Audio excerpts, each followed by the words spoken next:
வாகனங்களில் பைக்குகளில் கட்சி கொடியை கட்டக்கூடாது அப்படின்னு ஒரு ரூல்ஸ் வரணும்.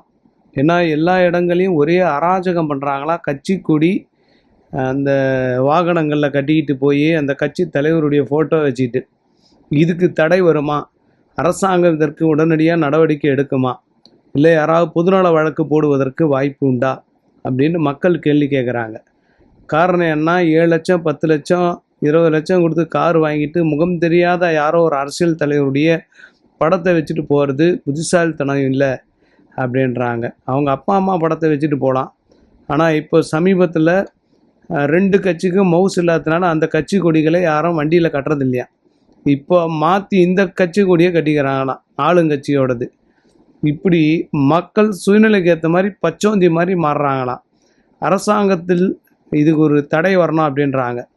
எக்காரணத்தை கொண்டும் வாகனங்களில் கட்சி கொடி கட்டக்கூடாது அப்படின்னு ஒரு சட்டம் வந்ததுன்னா கிட்டத்தட்ட தமிழ்நாட்டில் 3/4 வண்டி ஓடாதான்.